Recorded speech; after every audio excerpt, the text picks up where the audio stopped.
Today we're doing a service on the rear brakes for a Porsche Cayenne 958. This also applies to a lot of other Porsche vehicles like the Panamera. What we're doing today is a service where we're going to disassemble the calipers, clean and re-grease all of the components, and we're also going to service the air gap on the rear emergency brakes that are built in within the rotor itself. You will need access to a scan tool in order to put the vehicle into service mode, do the grinding process and the calibration. Now the first thing you're going to do is unclip the parking brake sensor. This part here, you're going to use a pick. You're going to put your pick inside. You're going to pull back on this clip, and that'll allow you to pull the harness right out. Now to remove the other end of the harness, twist and slide out. The next thing you're going to do is remove two triple square bolts, number 14, holding the caliper.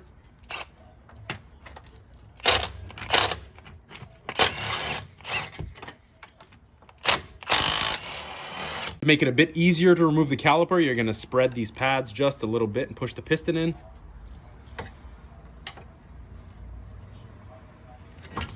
And you'll see the caliper should come right off.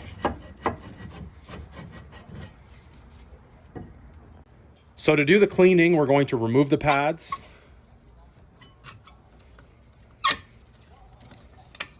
You have one, and then the other one, you just want to make sure that you get your sensor out. We're going to remove this using a T45 Torx. Once that's gone, you're going to see if you can remove this rotor. In my case, I can. In some circumstances, you won't be able to clear the shoes from the rotor on the inside, and so what you'll have to do is make an adjustment. Right here, there's an adjusting screw. You're going to remove this cover on your rotor, and you're going to use a flathead screwdriver to bring these shoes further in. You're going to bring them in so that they clear the rotor and the rotor can come off with ease. Once you have your rotor off, you want to do a little bit of cleaning. You can use some degreaser, brake cleaner, clean the entire hub, clean your springs, lubricate the springs. This is the adjuster, as we talked about earlier. You're going to use this later when we adjust the air gap for the emergency brake shoes. Once you have everything cleaned up on the inside, you're going to replace your rotor, or if maybe you have a brand new rotor, you're going to reinstall the bolt that holds it in place. You're going to remove the cover for the adjuster, and the next thing we're going to work on is cleaning up the caliper itself, replacing the caliper, and adjusting the air gap. Once you have your pads in place and re-greased, you're going to reinstall the caliper onto the rotor. Once you've got the caliper back on, make sure you reinstall the two bolts as well as reconnect the ABS sensor that we removed initially.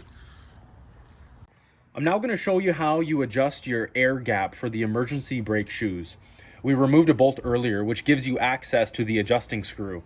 Using your OBD scanner, you're going to hit check basic settings of a parking brake. Once you click on it,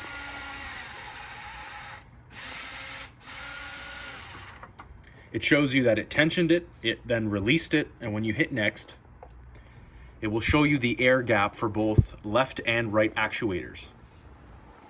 As you can see, I've already changed and adjusted my left actuator, which now it's in spec. The spec is between 1.9 to 2.4 millimeters. So you can see my left one is 2.017 and the status is okay. My right side, which I'm working on now, is at 1.7. So I now need to increase that air gap in order to get it within tolerance. So you're going to take yourself a flathead screwdriver, you're going to put it into that adjustment hole, and you are going to turn one way or the other to increase and or decrease the air gap. So I've just made an adjustment.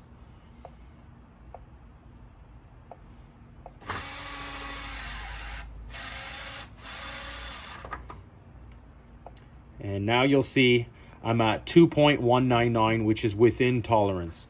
You can try and get it to the exact same as the other side, but it really doesn't matter. If they're both within tolerance, you're good to go. Once your wheels are back on, the next step is to do a grinding in and calibration procedure.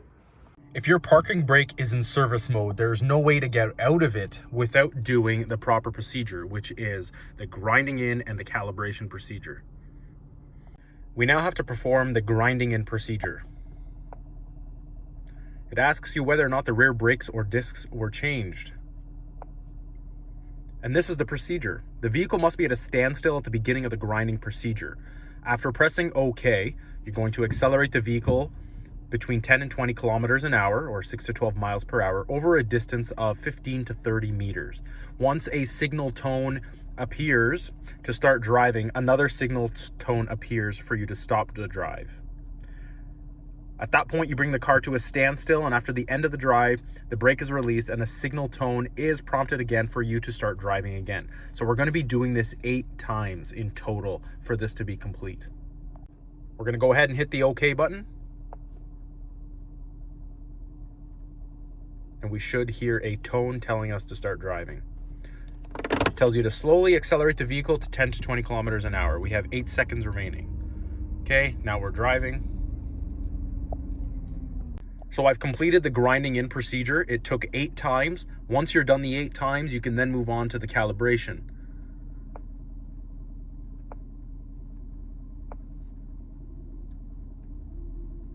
You can hear the actuators. The actuators close and open, and now it says calibration complete. You're going to hit next.